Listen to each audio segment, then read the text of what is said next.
Hi there, this is Ian Berry, and with me today is my good friend and colleague, Peter Milligan. And Peter is somewhere in the UK. Peter, you can tell us exactly where you are at the moment. Near Wales, I think.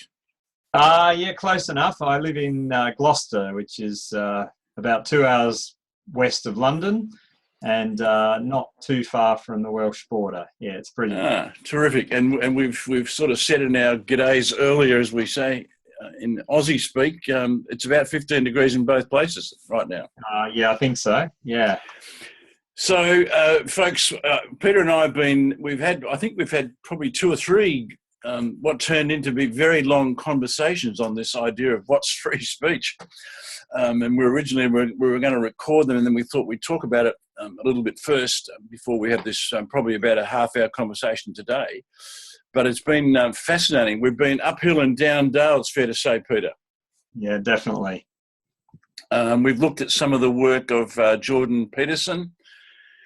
We've both enjoyed watching his debates with Sam Harris. And Peter, I think your topic that you're doing with your clients currently is business transformation through courage and truth. I think if I've got that right, that's your current. That's spot on. I did a leadership group just 2 days ago up north of Birmingham, and yeah, it's a massive issue. The reason I put that together really was because, in my experience, having coached hundreds of business leaders in the last 25 years, is that in business, people generally aren't telling each other the whole truth.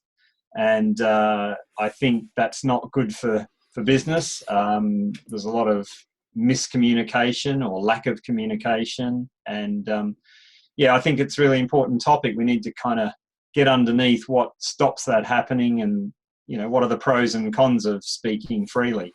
Yes, it's been fascinating, Peter, hasn't it? Because you and I mean, just folks who are watching this, Peter and I worked together about 30 years ago, thereabouts. Jeez, a little you're bit frightening less. me, mate. You're frightening me. It's a long time ago.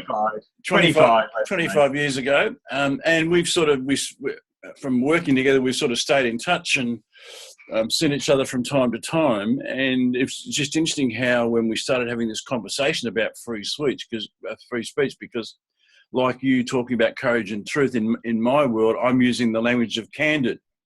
And I think I said to you a couple of conversations ago we're having privately that I was having what I called these candid conversations, or truthful, honest, open conversations, for some time. And over the years, I've added convivial and compassionate. And part of that is because of this thing called the outraged industry. You know, it's interesting how it's even got a name now, apparently. You know, a lot of people, and so candid, a lot of people found trouble dealing with it. And obviously on the internet, there's I don't see much of it because I'm, you know, touch wood, I'm thankful I'm not engaged with these folk, but a lot of people are just in this rage about stuff, Peter. And it's interesting because, you know, the word outrage means, you know, putting the rage out. So you know, rage is a psychological kind of experience, isn't it? And it's like we feel something inside our body. And outrage is almost projecting that rage externally onto something or someone out there in the world, as if that's the cause of the feeling we have. And it can be the trigger of the feeling, but I think what people lack is the capacity to, well, it's not they lack the capacity, but they don't get the opportunity or understand the process of unpacking what lies underneath it. And this might be one of the downsides of free speech, perhaps. I first learned or heard that phrase when I watched a Rowan Atkinson thing that you sent me, which I liked this line from him. But that's where I first sort of come across the term. Yeah. It's a fascinating topic. I'm really excited that we're having this conversation, actually, because it's something that I've wanted to have the opportunity to sort of discuss with someone else about what the hell's going on. You know, what is it that's happening with us at the moment that people can't, you know, say things because you might offend someone. And I'm sort of, well, there's a great quote. The original quote's from the Bible. The truth shall set you free. Yes. And there's been a few sort of variations or jokes made around that. But like, for example, the truth shall set you free, but first it'll really piss you off, which I think was Gloria Steinem. And I'm a big fan of Brené Brown, and I've just come across, she said, the truth shall set you free, but first it's going to hurt like hell. Yes. And I think that's a really important point, because I think in our modern culture, we're trying to avoid pain. You know, it's like in the Western world, we sort of almost got this thing that it's not okay to suffer anymore. You know, that's not a good thing, and we need to avoid it at all costs. And people refer to, you know, the snowflake generation, you know, which is interesting because Brené Brown's saying it's going to hurt like hell. Well, snowflakes can't handle hell. You know, they disappear. No, interesting. Her work's very interesting around this whole idea of vulnerability, which to me, vulnerability's always been, you know, a key leadership skill. Yeah. But it seems like that in certain parts of social media that people get, you know, outraged about something, and that puts other people in a vulnerable position, but not in a healthy way that you and I would talk about. Leaders need to be vulnerable. What's an example of that, Ian? Well, I just think, you know, like a lot of the, if you take a lot of women in this Me Too sort of movement, for example, I mean, clearly a lot of women are afraid and, you know, are not comfortable being vulnerable. And I think that's the kind of, you know, we're seeing in that world, you know, the dark side of vulnerability where you know, men who I would say are not real men, you know, but they've actually preyed on people's vulnerability. Yeah. And that's not what Brené Brown is talking about or anyone else. And it's not what we're talking about when we talk to our clients about being vulnerable as a leader. We don't mean that in a negative way. We mean it in a positive way. And yet in this whole Me Too movement and other things that have sprung out of that, it's people, I guess, too, kind of preying on others who are vulnerable and putting that under this free speech banner that I'm allowed to say whatever I like, however I like. And I think I'm a firm believer in free speech. I'm a firm believer in also being civil about it. And I don't like this idea. Like I think, you know, to be offended, that's a decision that I make. I'm not going to set out to offend you or anyone else. Yeah. And from my point of view, if I make a decision to be offended, then that's my decision. But what you said or didn't say isn't the cause of it. It's my decision. Yeah. And we seem to have lost, you know, some of these fundamentals around it. I mean, here in Australia, we've got this war going on, you know, about political correctness. We had a situation where, you know, a male leader of the opposition in politics, Tony Abbott, and some of his cronies treated the then Prime Minister, Julia Gillard, very badly. Mm-hmm. And she made a great speech in the Parliament that has since, you know, I think it's been viewed 15 million times or something like that. Yeah, I think I saw that actually. It was quite powerful. And she's actually, like a lot of ex-politicians, has become a very powerful woman, and rightly so, in areas where, you know, she's helping to empower, you know, women in leadership, for example. She's just a couple of days ago was announced as the chair of some, you know, think tank or something in the UK. She's the chairman of the Beyond Blue, which is a, you know, mental health organisation here. And so she's really gone on. But I think she was treated very badly by other politicians, and I think some members of the public, simply because she was a woman and a bit different. Yeah.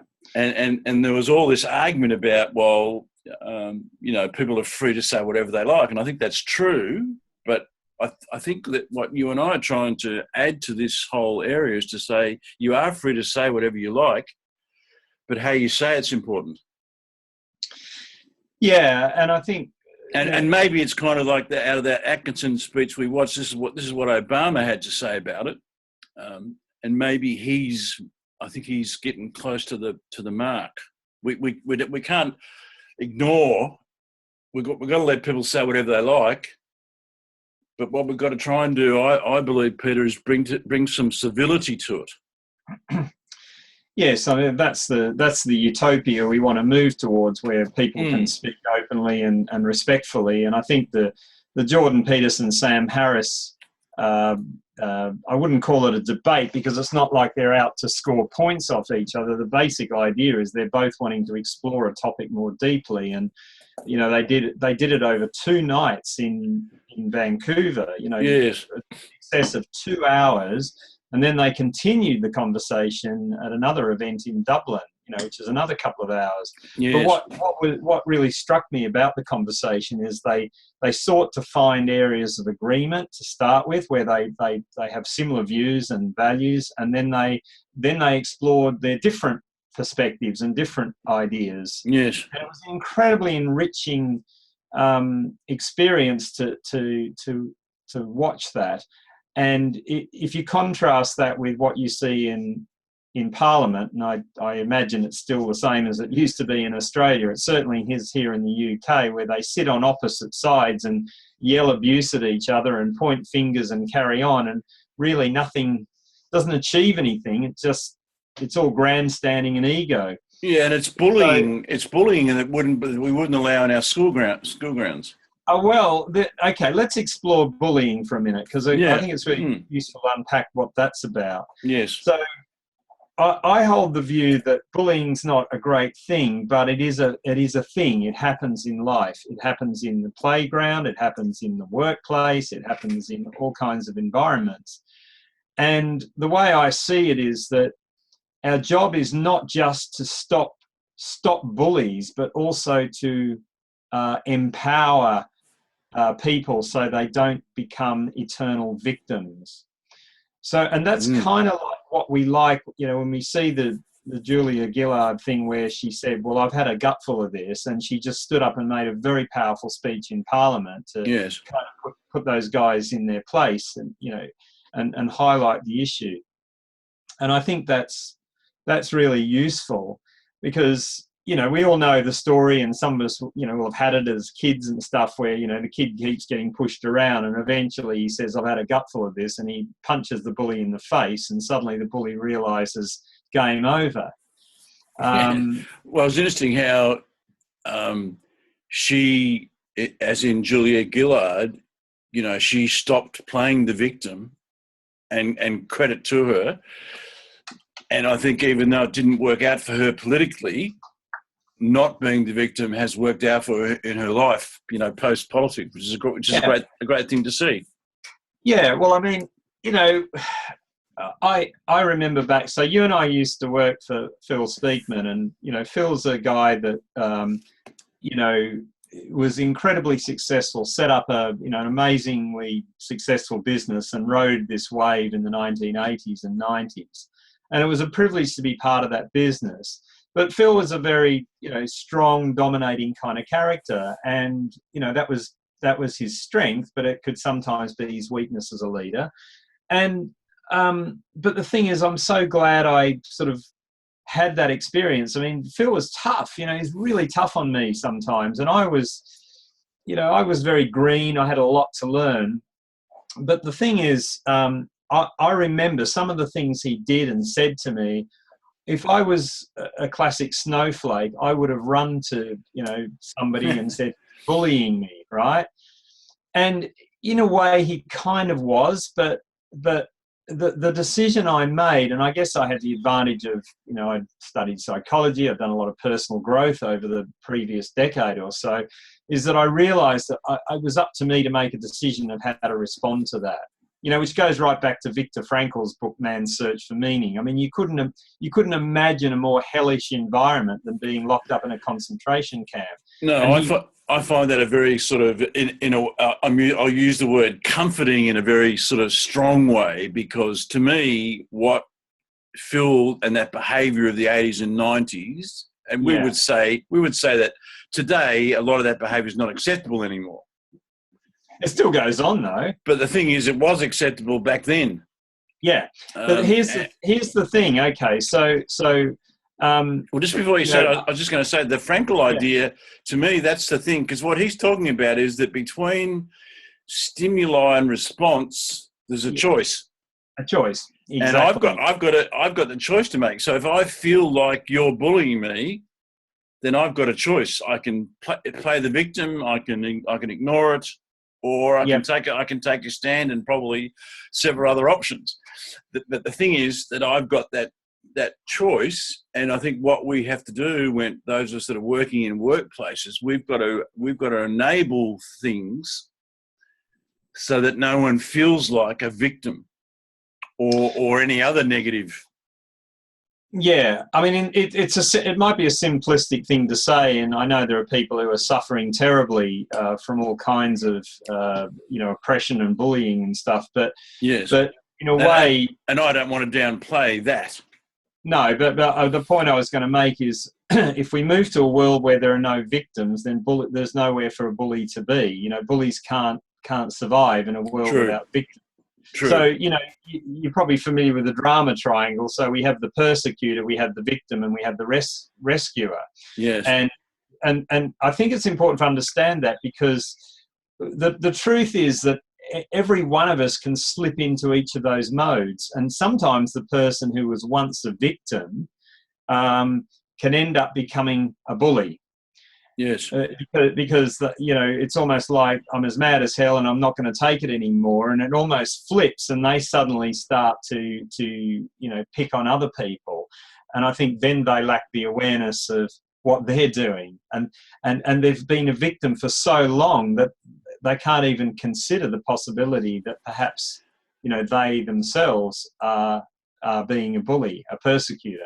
And it's interesting that probably I'll just look at our sort of last slide for a minute as a sort of way of introduction, but this Article 19 of the United Nations General Assembly 1948, which talks about freedom of opinion and expression, actually came out of bullying, because it's post the wars, of course. Hey, it's about to have its 70th birthday. Indeed. Wow. Indeed. But to me, so this is, 10th of December 1948, but it's still pretty good. Everyone has the right to freedom of opinion and expression. This right includes the freedom to hold opinions without interference and to seek, receive and impart information and ideas through any media and regardless of frontiers. So to me, it's stood the test of time. Exactly. Now, okay, so I think we might agree on that. I think the real challenge, of course, is that what is the downside of freedom of speech? And I think that the thing that worries people, that's why they've got this big term, hate speech. I don't know if it's a big thing in Australia, but they certainly talk about it here. The concept of hate speech is that you can whip people up into a frenzy, which then makes them go and do things that perhaps they might not have done otherwise. And if you've ever read the book 1984 by George Orwell or saw the film, they have their 15 minutes of hate or something. Yes, so every day they whip the population up into a frenzy. And it's kind of a bit like watching the evening news. That's your 15 minutes of hate.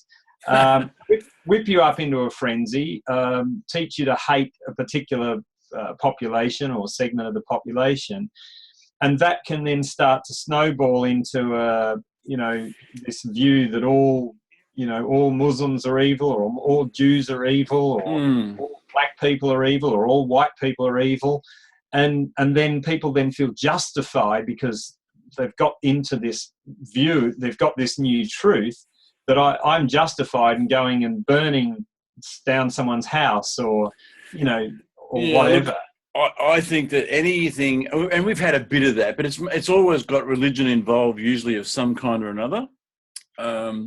And thankfully, here in Australia, it hasn't really. There's been some rallies and there's been some, I would say, a low level of violence, but it hasn't taken hold, thankfully, because I think we're us Aussies. I think we are a pretty tolerant race. They say we're the most multicultural nation on the earth, and so we've learnt. I know when I was a kid, I was taught I don't trust the Chinese or the Italians or the Greeks, because they were the immigrants when I was a child. Yeah. And of course, nothing untoward happened. They integrated, and then the Vietnamese have done the same thing, and and so on and so forth. Yeah. So I think we've. I don't think we are fortunate probably here, and maybe more so in the UK. There's been a lot more violent. There's been some terrorism activity and other things. I think the impression I get generally is that British people are pretty tolerant, actually. That would be my impression too. You've had more public display of violence than we've had in Australia. Because it's an empire. Well, it was one of the great empires. Certainly in the 19th century, and then America in the 20th century, and people who feel downtrodden and oppressed, will be looking for, the cause of that, and Britain and United States, and to a lesser extent, Australia are kind of part of this group that are seen as pillaging and oppressing, other countries, and there's an element of truth in that. I mean, there is, and yes, and my sort of feeling over it, my feeling is you and anyone else, you can say whatever you like, but if in the process of saying that you make me feel fearful, then you've crossed a line.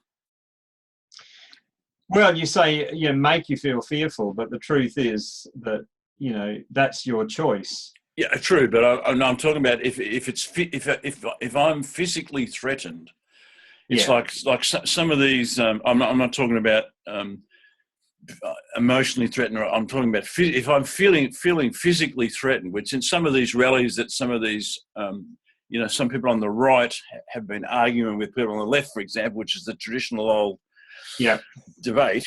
There has been some violence, and I think that it's no longer free speech if whatever side you're on, you're feeling physically threatened. It's no longer free speech. Absolutely, and it's like all things, though, isn't it? It's not binary. It's like at what point is there a tipping point? I mean, if people, if I was to give a talk somewhere and people heard I was giving a talk and they felt that I had a view that they didn't agree with, and then they organise a protest outside, and there's all this banging and shouting and carrying on outside the building. I mean, Jordan Peterson's a classic example, because, he's spoken, and he's not the only one, but he's spoken at events in North America, and there's been a group that have got together and started protesting and making noise. There's one on YouTube where they're actually outside this university hall, and they're banging on the windows and the doors. He said at one talk, someone came up to him with an air horn, and they were blasting it right next to his ears, which is actually, can physically damage your ears. Try and shut down what he had to say. And people are speaking up on something, and then they start getting death threats through, social media. So to me, they're all line crosses. But what is the line, Ian? I mean, that's the thing. I mean, if people sort of protest and shout and stuff, I mean, is that crossing the line? At what point do you say, that's too far? Well, it's a fuzzy situation, and maybe I'll just show you this. This is a model I've been working through recently with some of my clients. Okay. And it's just because clients are saying to me, well, where is the line? That behaviour 20 years ago was okay, and now you're telling me I'm a bully. Yeah. Whereas, it was okay up until the 4th of July last year, kind of thing. Yeah. And I've had a number of those conversations, particularly with older men who, different era. I used to flick my secretary on the bum with a ruler. It was okay in 1992, and now I'm getting charged with sexual harassment. Yeah. What's going on? These are the kind of conversations. Yeah. And there's been all sorts of harassment, a lot of it baseless. Some people are taking advantage of it and making up stories, and so it's a mess. So as a consequence of having... Just on that point too, I mean, that things are taken at a different era as well. So suddenly, because something's considered unacceptable today, people are going back to history and saying, well, back in 1985, this guy pinched me on the bum and I want to take his, I want to destroy his career because of sexual harassment.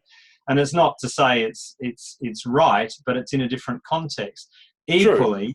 Things like slavery, which today we would find abhorrent, there was in the past that was kind of just accepted. It was just something that people did, and I think to try and push guilt onto people, like so we're white men, so we have to atone for our sins, here in 2018, just seems ridiculous because we weren't there, we weren't doing it.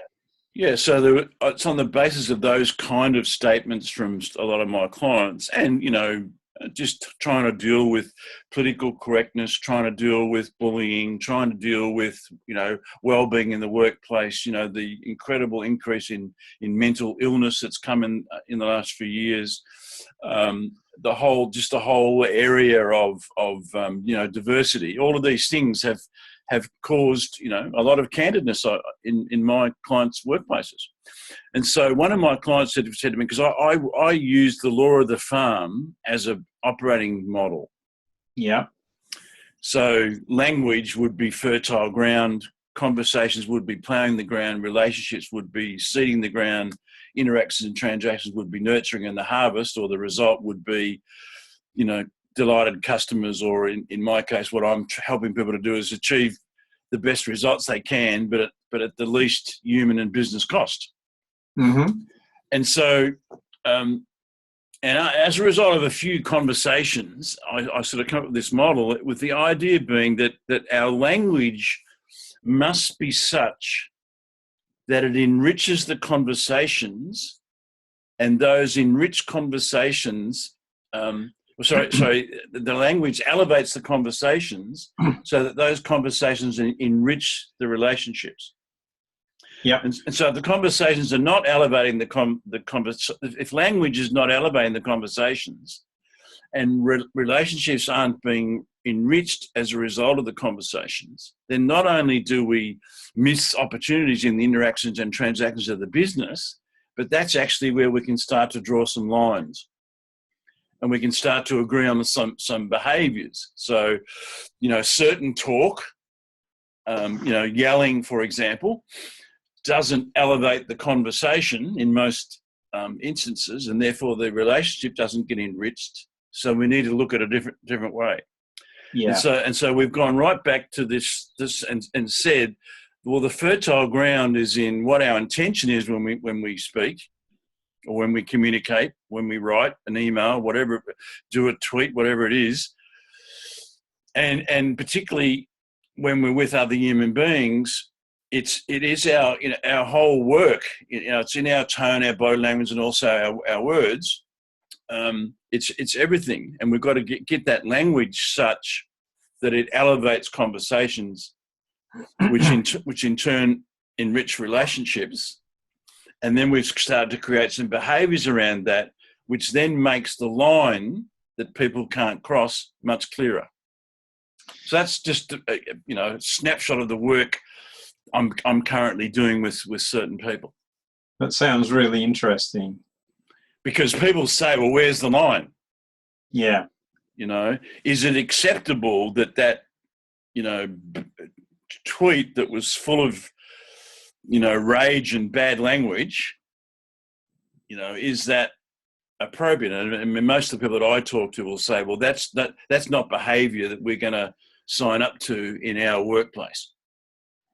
Yeah, no, it's now whatever they do out there in the Twitter sphere, that's but in this workplace, and so out of that is social media policy emerges.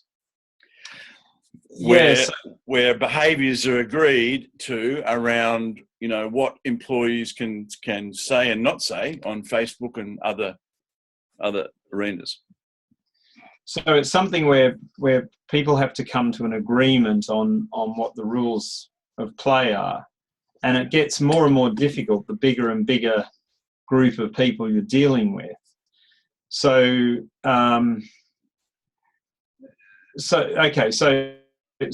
let's play with this for a moment. So, if I was working in an organisation and I had a very good relationship with my personal assistant, so I'm just going to stop the share, Peter, and just so we can just talk now rather than have those slides there. Yeah. Okay. Yeah. So if I have a very good relationship, highly, mutually respectful relationship, but because of the fact that she happens to be a woman, I happen to be a man, we both could be very happily married, and we respect that, but we flirt, we just flirt a little bit. I might pinch her on the bum and make a joke, and she might do, and there's this kind of thing that for us that works. It's not, it's not either of us taking advantage of the other, but it's just this little dynamic going on. Now that's fine, except the problem is then it sets a standard that other people go, well, that's not acceptable because you're doing something. So I don't have an answer to this. I'm just playing around with it. Well, to me, the word standard is the key. We had our once head of the army, General David Morrison. There was bullying and sexual harassment going on in the army. Yeah, and he came out and made a speech, which it turns out was written by somebody else, but that's by the by. But the speech was very powerful. It's been viewed a number of times. And the essence of it, which I think is right at the heart of what we're talking about, he said, the standard you walk past is the standard you accept. Yeah, yeah. And to me, it's agreeing on, well, what is the standard? Because what you just described before that's okay between you and your colleague wouldn't be okay for the people in the next office necessarily. That's right. So it's the standard we're talking about. Yeah, and I think it's that being able to step back and look at it beyond your own little world sort of thing. Like I remember one of my clients over here that were talking about, there was a young woman who'd come into the office, and she had tattoos and piercing, and she dressed, in a certain way and behaved in a certain way that wasn't really acceptable in the context of that organisation. And she said, well, I'm just being who I am, which is fine. You're not to, stop personal expression, but if there's an agreement that kind of standard of dress or behaviour is unacceptable in this particular organisation, then the person has a choice. They can either change their behaviour in that context or leave. And I think I think this is to me is the heart of it. Yeah. It's like and this is not just the case for workplaces, but in society, there are standards. We've had a lot of issues in violence in Australia. There's been several one-punch deaths. Well, clearly, punching someone is not acceptable. Yeah. In the street, particularly with their back turned, it's a one punch kind of thing, and people have died as a consequence. Yeah. Clearly, coming up to you while you're making a speech and threatening you with some instrument is below standard. Yeah, and so I'm not saying it's easy, but I think the conversation has got to be around standards, and those standards start with language. It's like, I know when I go to the local football club, there's a certain, particularly when there's a bunch of blokes, there's a certain level of language that's acceptable amongst the blokes. Okay, now that's a really interesting... But you go out in the front bar, yes, and where there's women, and that language is not acceptable, and pretty much every bloke gets that. Yeah, okay, that's an interesting one, because I was watching a little video the other day by Gary Awesome, that guy I was telling you about, the Australian guy who comments on lots of things. And there's an organisation in Australia called the Men's Shed or something. Yes, very, very. I'm not involved in one, but it's a very popular idea, and it's been helpful in helping men to overcome mental illness, among many other things. Yeah. Okay. So let's explore that for a moment. Basically, the idea was for men who might have retired and they're now sort of feeling like a little bit out on their own, and they might have a great relationship with their wife, but they want to just get out and mix with other men and stuff like that. Yeah. So they set up this thing and they go and build stuff together and just hang out together and a bit of banter and all that. So it was almost replacing what they might have had in their workplace. And then there was the thing about, well, should we admit women to the men's shed? And apparently the overall leader or whatever said, well, why not? Why shouldn't women come into it? And Gary's view was that, well, the problem is that men have a kind of a banter that they enjoy together. And he said, if and it's not acceptable in the view of many women. So, if a woman walked into the shed and, one of the blokes said, "G'day, Louise, you skanky slut," sort of thing like that, she might well take offence to that. But if he said it to one of the blokes, "You skanky slut," he'd say, "Well, I wouldn't want to sleep with you with those ugly, hairy legs," and it's that kind of, particularly among Aussies, that kind of banter which men enjoy. And who's to say that that's a bad thing? Because then it's just fun, it's a release. But then why don't women have the right to come? Although women have the right to come, but then some women say, well, I'm offended by that. Well, so this is what's interesting. To me, common sense says that the solution is a both-and kind of scenario. I mean, I've worked now for the central model of my work, which I think you're familiar, is what I call shared view. So if you imagine, here I've got one circle, that's you. And here I've got another circle, and that's me. And there's an overlap. And then you put them together, and there's two together, and then we've got ours. So we've got yours and mine and ours. So it's a Venn diagram where there's overlap, but there's also, separate domains as well. Is that what you mean? Yeah. So you've got your view, I've got mine, but the most powerful thing is ours. So we can debate all day, every day about whatever it is, but to end up with a shared view is much more powerful than yours or mine. Covey called it, in the 2011 book, he called it the third alternative.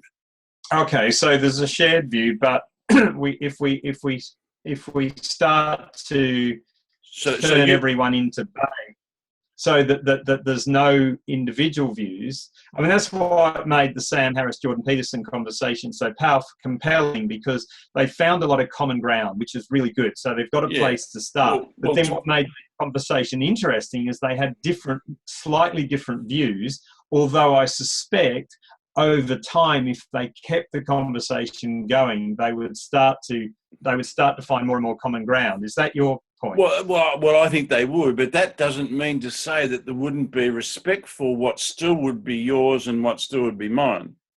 Okay. We're not moving to a world of groupthink where we all just have to think the same way. No, right? that would be a disaster. But what we're saying, boring. It would be boring as well. I agree. But what we're saying is, like in the example of the men's shed, it's not an either-or scenario. It's saying, okay, here's something that's really worked for men. So let's not spoil that by adding women. Yeah. Let's leave that as is. You're excluding women. You're excluding women, and that's sexist. How do you respond to that? Well, they'd be wrong. Because they're discounting the third alternative, because the 1 and 2 alternative says there's either this or there's that. And of course, that's what causes all the trouble in the world.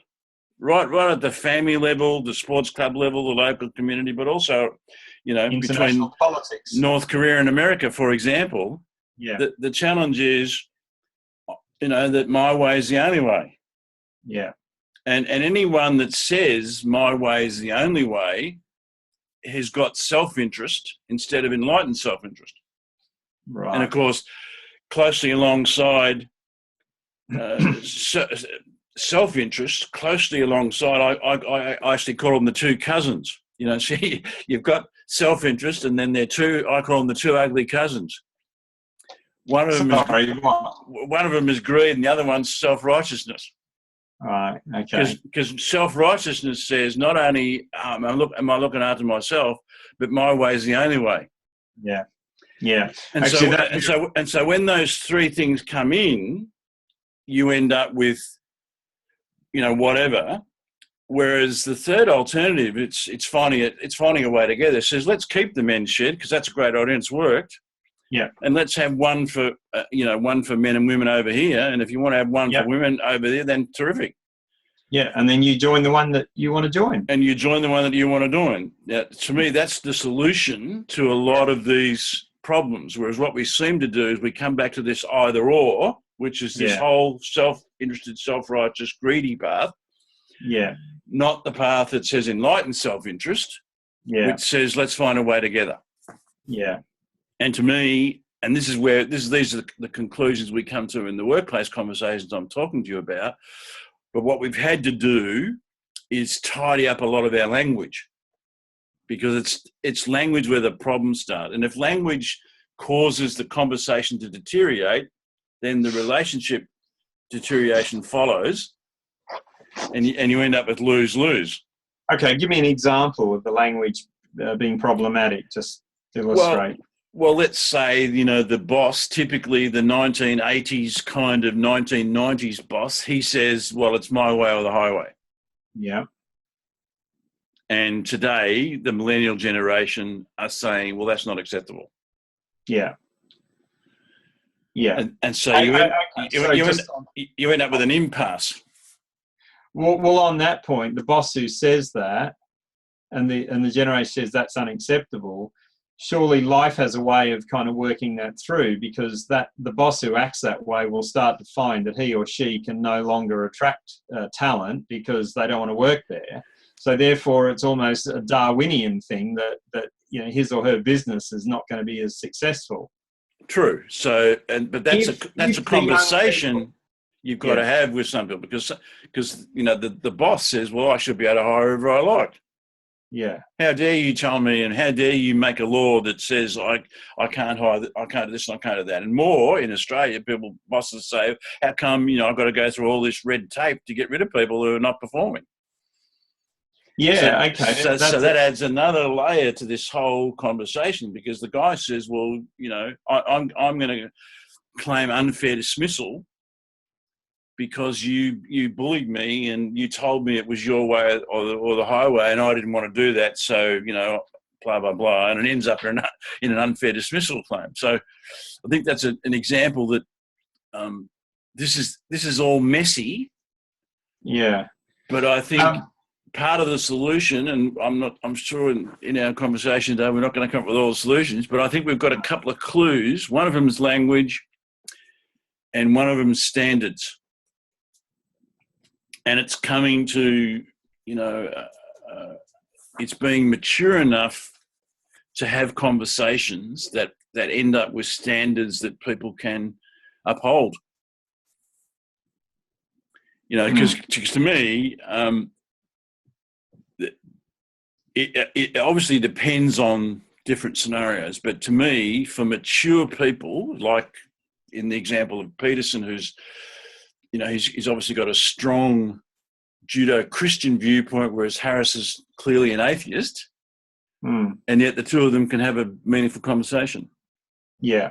To me, that's an example of what should be able to happen anywhere. We all should be, regardless of our religious view or our sexual orientation or whatever it is, we should be able to have meaningful conversation, and we should be able to say, well, okay, I'm happy for you to have that view. I don't share that view, but here's some of the things that we do share, and that shared view is the basis of how we work together.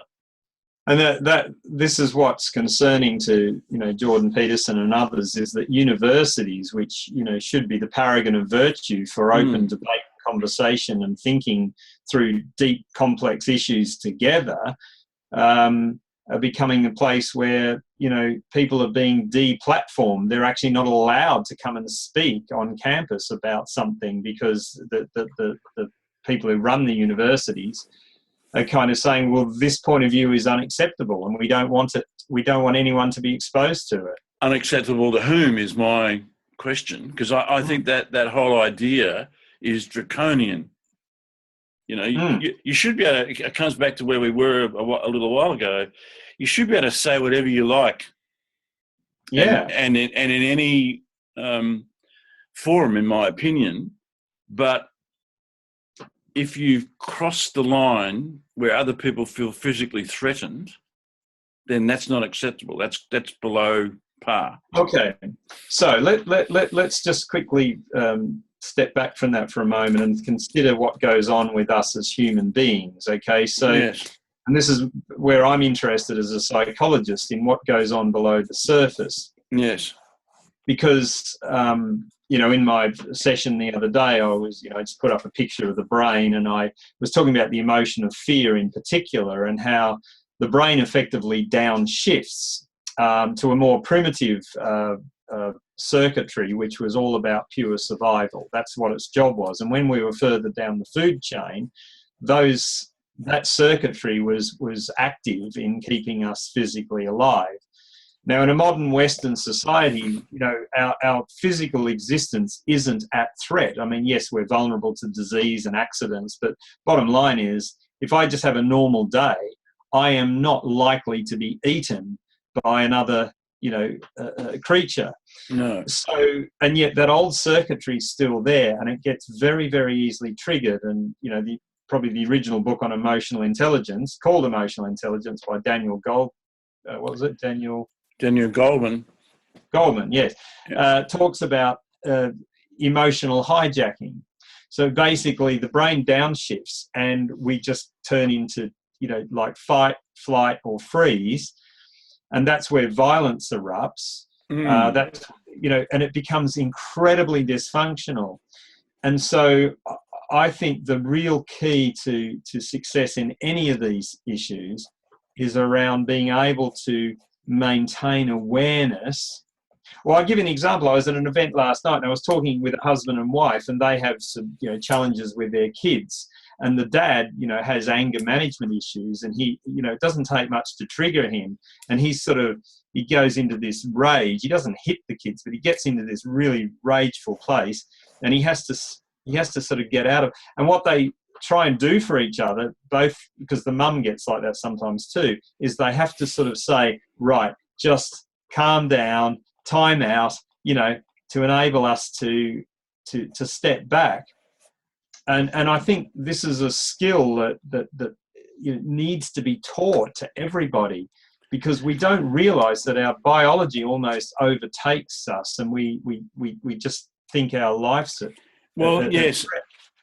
And I think that the challenge with this, and I think this is where our conversation is going, is like we have a massive problem in Australia with domestic violence.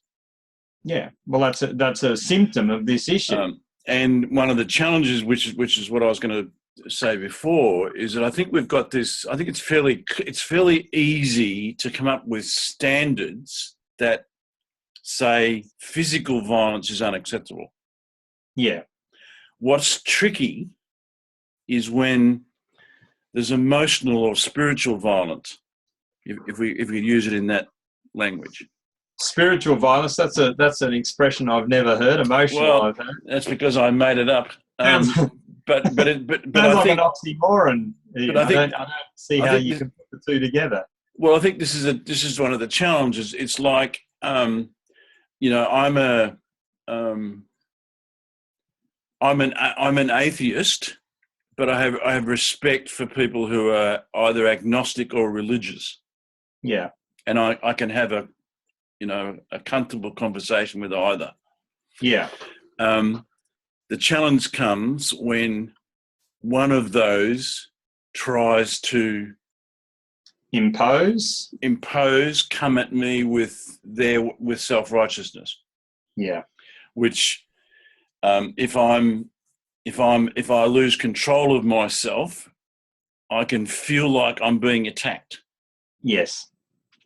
And although the lines are very fuzzy in this area, and I think also that many women who suffer domestic violence, one of the challenges is, from what I understand of it, is that the physical violence that is now the end of the relationship, or has caused the to get to the pointy end of intervention orders or, charges or whatever. It actually started with emotional violence a long time ago.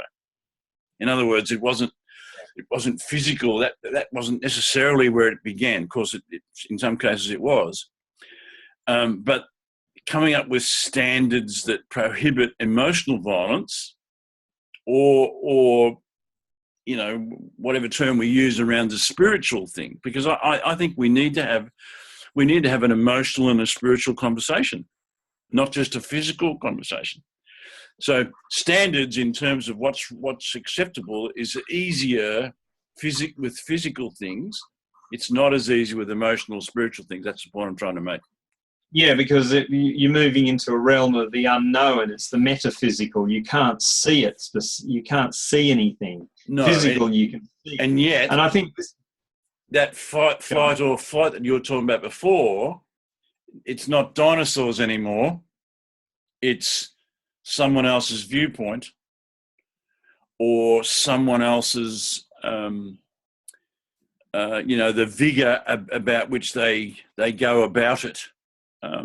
Whether it's an emotional thing or whether it's a spiritual thing. I mean, in a light-hearted way, as an example, football finals are on here. So as you know, in Victoria, Australia, where I am, Australian rules football is religion. Yeah. And the conversation, I said to you earlier, I was in Melbourne earlier today, the conversation's clearly happening around the MCG where I was earlier for the game tonight. And, yes. Some of it's bordering on violence. Yes. And there's a lot of self-centered, self-righteous stuff going on. Yes. And hopefully at some point during the game it doesn't go overboard where there is, physical violence or even emotional violence. So I think, you can say whatever you like, but you can't physically threaten me, but you can't emotionally or spiritually threaten me either. And that's where the waters are muddied, in the emotional, spiritual area. Okay. I think coming back to the point I was making before about how do we rise above it almost? So we rise above our own biology, to recognize what's going on. So I came across this simple little acronym, RAIN, RAIN, and the 4 steps are to first of all recognize the emotion. The second one is to accept the emotion. In other words, don't deny it, suppress it, pretend it's not there. Just accept the fact that it's there. It's part of being human. You will feel angry, frustrated, excited. These are all raw emotions that we will have in response to a situation. So having recognized and having accepted it, it's what you do with it then. And the next step is for investigate. So actually unpack what's going on here. Now, as we know, in the heat of the moment, whether it's an argument with your spouse or an issue at work or whatever, you don't have the luxury of time necessarily to be able to step back and say, what's going on? In a very mature relationship, you probably could, but this is where the red mist comes down. We start to just be taken over. But what people tend not to do is to take time out to investigate what the hell is going on there. Now, that's the power of things like coaching and mentoring and having a close sort of friend or support to talk stuff through with is really good. Because if we investigate it, that increases the chances that next time the trigger is there, we won't respond in the same way. And then the final one is to not identify with the emotion insofar as you look at the emotion rather than through it. Yeah. Now, a really powerful example of where you can get hijacked is the Serena Williams meltdown in the US Open final. Yes. Which, by all accounts, she became completely irrational to the point of creating a problem for herself. Now, I'm not having a go at her. I mean, I was pretty horrified with what I saw, but it was a beautiful example of what can happen to any of us, because at some deep level, she felt it was a slight on her character and her values. Yes. And it cut deeply, and she responded very, very aggressively to it. I would hope for her sake that she has someone in her life who can sit down with her and help her unpack what was going on there.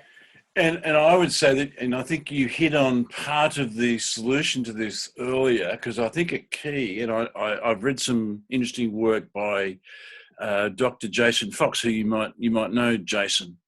No, I don't think I know him. But he's talked about, he wrote an excellent book called The Game Changer, which is looking at how game theory applies to sort of life.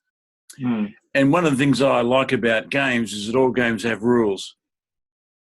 Yeah. And you can't participate in a game without rules. No. So rules are standards, rules are behaviours, rules are non-negotiables, and so on. And that's, to me, that's part of the solution. But the other thing that I like about games is timeout. Yeah. Like if we let these guys go tonight for any more than 25 minutes at each other in a cutthroat finals football game, even though we all say it's only a game, but the reality is we have time out every 30 minutes. Yeah. Because we know that if we don't, they're going to hurt each other. Yeah. And right at the start of the game, there's going to be touchy physical stuff, and the umpires are usually right on it.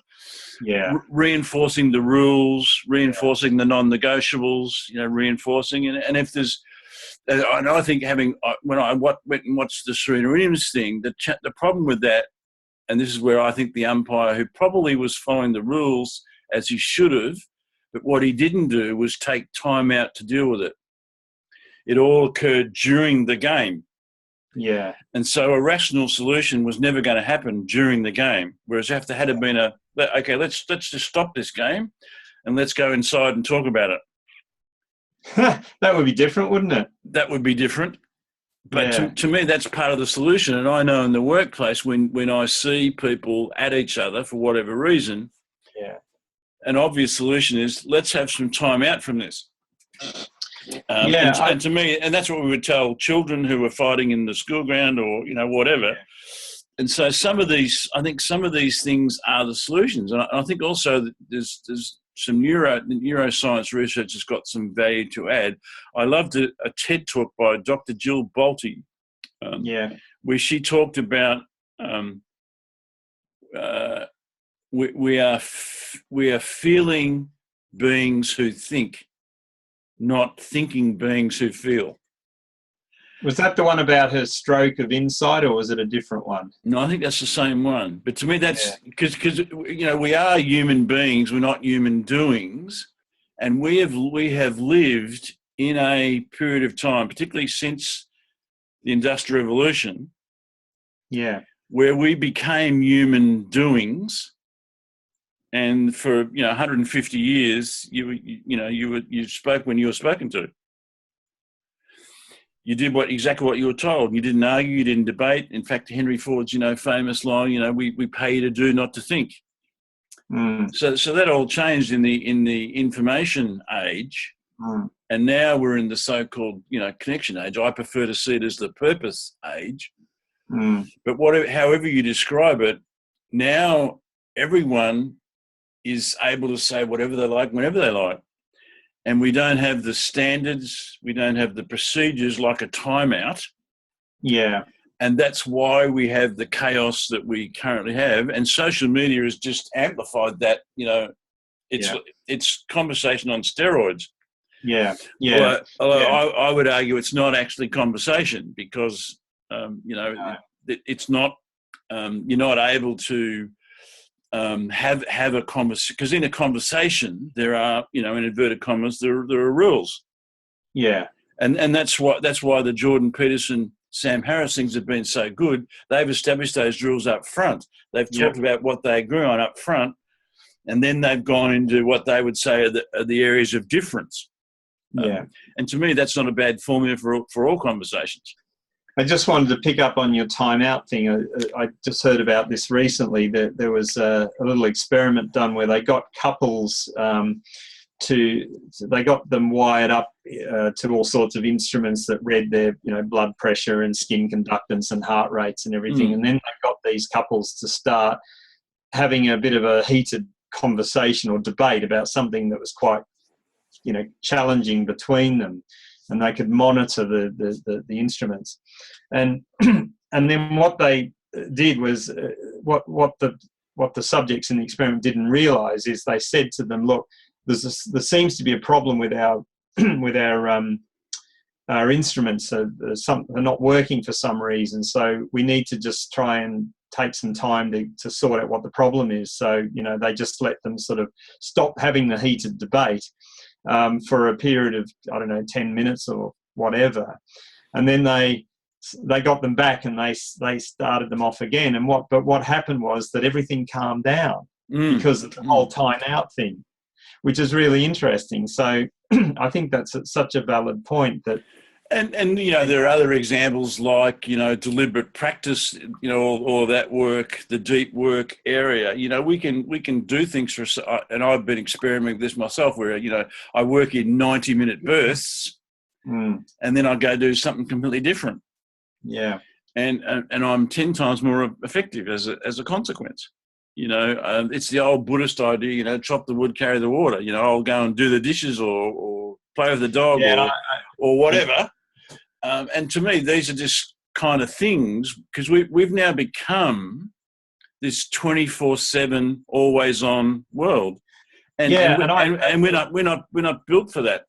And put my hand up, I'm caught in that. There's this relentless hand in my back pushing me the whole time, saying you've got to do more, you've got to do more. Just you can't stop. And I came across this brilliant quote a while ago. It said, an hour of meditation a day is recommended unless you are really busy, in which case 2 hours are required. That's exactly. I love that. And that's exactly right. And I'm having this conversation in many workplaces, because when someone comes into a room, they're all holding this. Yeah. Yeah. Or you go into someone's office and they're looking at their computer screen, not looking at you. Yeah. And so we've started to establish rules. You don't bring these to meetings. Yeah. Unless your wife's unless your wife's pregnant, or your child's sick or whatever. There are obviously exceptions. Yeah. And we've said to people, when you're in a meeting, no one's looking at a computer screen. Yeah. When you go to see someone, obviously you turn, you look the human being in the eye. Yeah. And to me, I mean, Michael Henderson, the corporate anthropologist, put it a lovely way when he talks about culture. He says, culture is what it means to be human here. And to me, culture is what it means to be human here. We're here being the work, wherever it is. Right. And I'm having lots of conversations to say to people, you actually don't need to be on the phone when you're in the street or on the tram or on the plane. You actually don't need to do that. Life isn't that important. The phone call's not that important. Yeah. And when you break it down and you have conversations with people, common sense, is prevailing. And people are realizing that we've created this 24/7 always-on world, and it isn't good for us. No.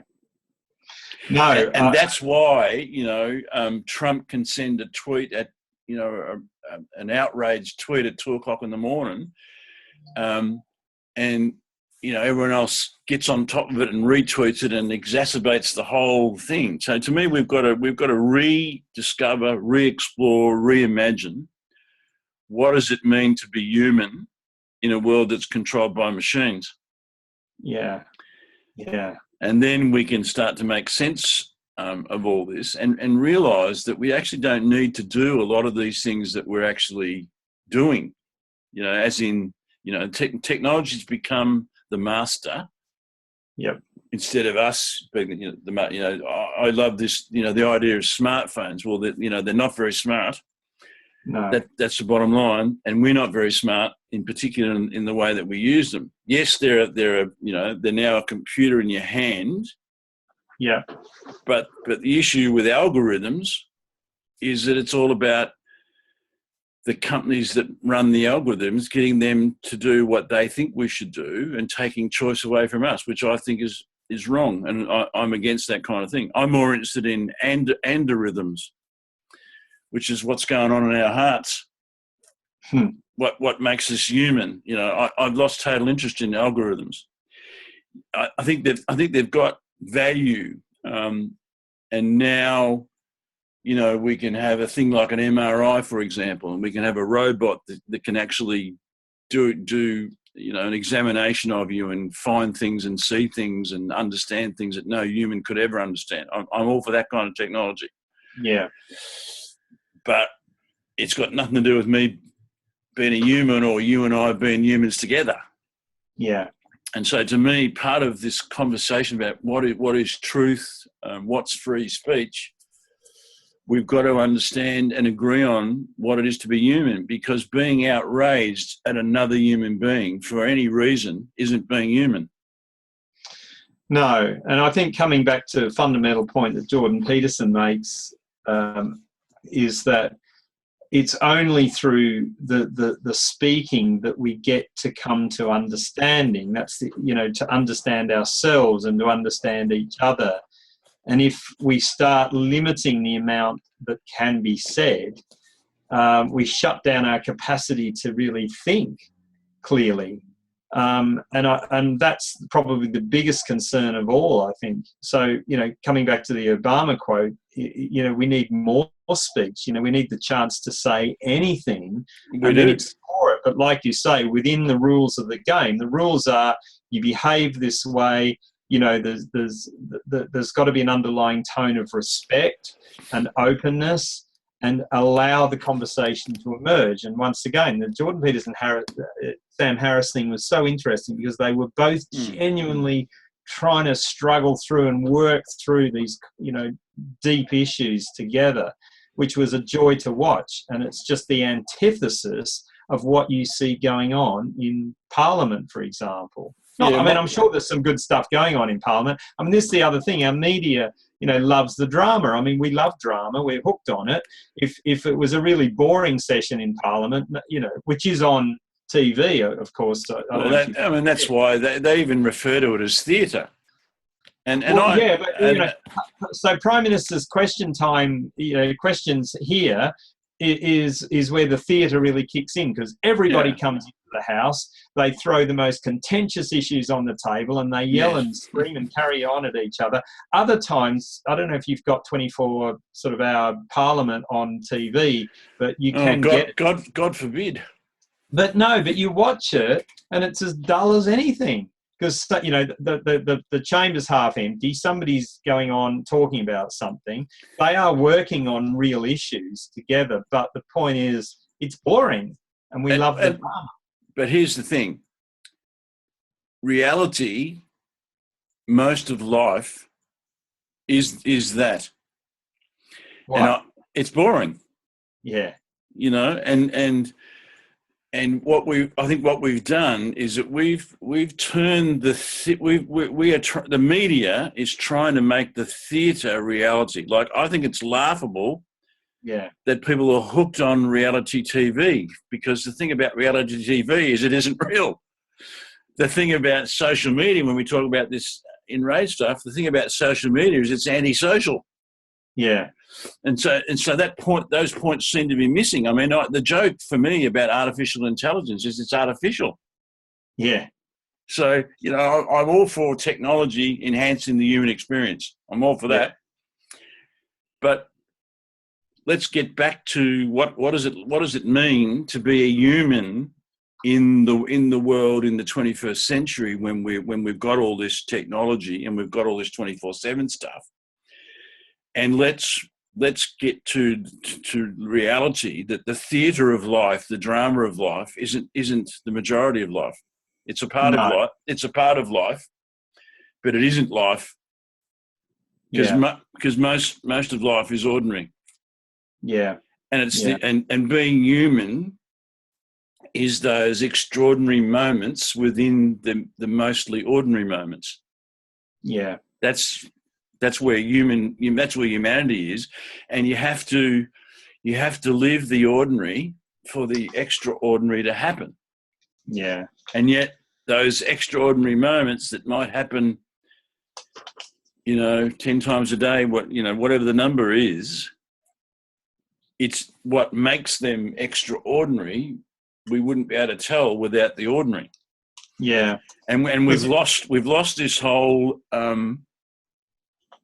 We've lost the joy of some of it. Like just a simple thing, for example, I'm on the train back today, and there's an elderly couple of, I would say Chinese descent, who are a bit confused about where is the next station and how do they get off, and they've got quite a bit of luggage, and you can just tell the dynamic between them. So this guy, tries to help and doesn't do a very good job of it. He actually makes things worse. And anyway, long story short, the couple missed the stop.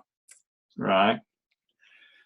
But then the guy realizes he hadn't quite helped, so he actually gets off the train himself and helps this couple. They had to go upstairs. Oh, wow. Very difficult to get out of the other side of the track to go back to the station that they missed. But what I observed and I overheard in various conversations that surrounded all that was the humanity of all of that. Yeah. And all of a sudden, people forgot their smartphones and their computers that they were previously fixed on. Yeah. And all of a sudden, just a fleeting moment. There was a bit of humanity, and I thought right at that time, that's actually what life is about, not the other stuff. Spot on. On Monday night, my wife wrote my car off. Fortunately, she's okay, but she ran into the back of another guy. And what was amazing was that the guy got out of the car, and his first thing he said to her, "Are you okay?" That was the first thing he said. And he was so nice to her. And then it was, they managed to get help, and they got the car off the road and all of that. And he went home in his car. His car was drivable. He lived fairly local to where the crash was. And by the time I went up to meet her, because she was waiting for the recovery vehicle to pick the car up, he was back. He'd come back in his wife's car to stay with her and make sure she was okay. It was just a wonderful moment of humanity. And then when I arrived, he headed off, and then he came back again, and he gave us something to eat. I mean, it's just beautiful moments, Now, that is the true story of humanity, and that's not the story that's on the news. No. Right now. No, it won't be on the news. No, you'll get the one where somebody ran in the back of someone and there was road rage and they had a big argument, and and somebody's in hospital, and that's much more interesting to people, apparently. Well, I actually think deep down that the true boring stuff is the violence that's associated with people that are outraged. That is actually the boring stuff. And I think that's what's exciting, because what I'm thinking is starting to happen is people are just getting fed up with it. I think the people are switching off, and I think that's the whole point, is that mainstream media becomes more and more desperate to get viewers, that they're making stuff more ridiculous. And then there's more and more people sitting for 2 hours watching a debate between Jordan Peterson and Sam Harris, which is nothing like a news broadcast, and yet people are fascinated by that. I've just had a month, and it ends in a couple of days. By design, I've had a month of no media. What do you mean by that? No mainstream media? I haven't been in social media. I've listened. I've basically ignored mainstream and social media. I've ignored it for a month. You don't look any worse for it, do you? Well, it's been a joy. I'm intending to actually continue. I'm going to do a little bit, because I think not playing is not sensible. No. But I think playing to the point where our lives are and the moment on the train before, that moment, myself included, we're all engaged in our technology and no one was being human. But then all of a sudden circumstances led, and you could tell the feeling in that moment was everyone felt good. Yeah. About what the guy, and there was almost, because the guy actually who helped the old folk over the other side, he actually got back on the train before it left, Wow. I thought which he was would just have was a bit wow. a bit of a coincidence, and you could almost feel I almost cheered, Yeah. you know, Yeah. just because of the way it happened. But Wow. yeah, so I'm thinking we probably should wrap up and then continue have round two Yeah. at some point in the future. Yeah. But to me, so maybe a summary for today from your perspective. Well, there's just one other thing I wanted to say, because there's a great clip on YouTube, and I'm hoping I'll be able to find it. I don't know if you've seen it, where it actually talks. You know, there's a guy walking down the street looking at his phone, and how he meets this woman on a corner because he stops looking at his phone, and their whole life changes. Like, they get married, have a wonderful, amazing life together, and then they play this game where both of them are looking at their phones and they never connect and they never talk, and the whole that potential life was lost. I don't. Have you ever seen that clip? I haven't seen it, but I'm going to see if I can find it, because it's very, very powerful. Because I think it points out that we can start to disconnect from each other, ironically, because of this, looking at our screens all the time. Which to me, that's the great irony of the connection, the so-called connection economy, is it's actually led to disconnection for humanity. Yeah. So yeah, I think that's spot on, and I think people are gradually starting to wake up to that, which is great. Yeah, it's been a great conversation from my point of view. I really enjoyed exploring this incredible, fascinating topic about free speech and truth and so on, and the outrage industry. So I don't know how to sum it up really, but I do think we need to protect our free speech, but like you say, I think it's got to be within agreed rules, so that we respect each other intrinsically, and then we can explore our different perspectives. I think if we can get that bit right, I think we're onto a winner.